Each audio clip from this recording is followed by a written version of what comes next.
manungsa kena apa ceprene durung mbok keparengake lan durung mbok idini kuwi piye bobo ora kaya yo yen pancen ngono pengrama ya ora bakal nira iya arep dikaya apa kita iku ya atmaja ulun ya anakku paribasan anak pola kuwi wajibe bapa kang pinangka dadi krajan yen pancen sira jeleh mangan padas curi krikaning kayu kapuk perpekaning kayu ae yen kepengin mangan daging manungsa kena wae yen arep kepengin ngombe gedhe manungsa ya ndak idini nanging aja mengangger waton mangan nggon mangan kudu nganggo waton lire mengkene kang pinangka dadi bagianmu kang pinangka dadi panganmu ya kuwi bocah utawa wong kang andang sukerta ya nggih Bathara Kala adalah lah yen bocah utawa manungsa nandang sukerta kuwi manungsa kang kepiye bobo manungsa kang nandang sukerta ya kuwi eling-elingen kang sepisan kang kena dinarani bocah kontang anting tegese wong jejodohan mung diparingi putra siji ora ana tunggale kuwi bocah kontang anting padha karo klebu bocah sukerta kuwi dadi panganmu oh iya ora tak astokake gawe bapa guru lan kaping pinggune bocah kontang anting tunggake ngaren tegese najan wong mau duwe anak akeh ning kabeh padha mengani pati mung gari urip siji ku yoga bocah nandang sukerta ku yoga dadi panganmu oh iya ora tak astokake gawe bapa guru lan kaping pinggune bocah yatim piatu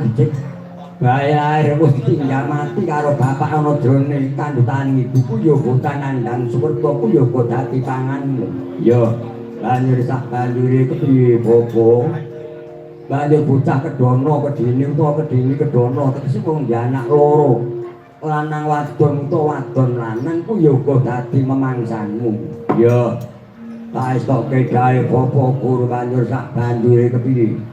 banjur bocah kembang sepasang tegese wong anak loro wadon kabeh ku ya bocah nandang sukerta ku ya dadi panganmu lan wong duwe anak loro kang kena dinarani uger-uger lawang ku ya dadi memangsanmu oh kaya yen ngono ngestukake gawe bapa guru lan saterusé ya kuwi bocah jampit tegese lair loro bareng sedina lanang wadon utawa wadon lanang ku ya uga klebu bocah nandang sukerta ku ya dadi bagian utawa dadi panganmu oh ya yen ngono tak atokake gawe bapa guru bocah gampit kesin bocah loro lair bareng sedina lanang wadon utawa wadon lanang ku ya dadi mangsan iya banjur bocah kembar kecil lair sedina bareng loro ku ya dadi panganmu lan saterusé lo dinarani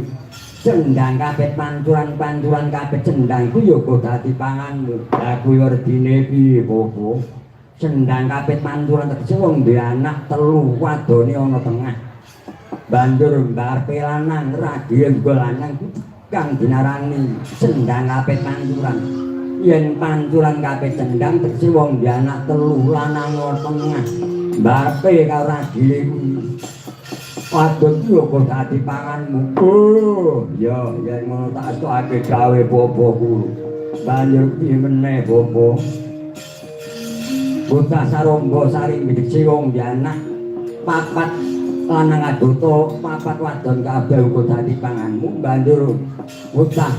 kang kena dinarani Pandhawa Pendhawi kecil wong anak 5 lanang kabeh utawa ndek anak 5 wadon kabeh ku ya dadi memangsanmu. Oh, ya. Yen ngono banget manarimaku, Bobo. Wis yen ngono cethuk aku ora bakal ngeleh wetengku yen ngono aku njaluk pamit doyo-doyo tumurun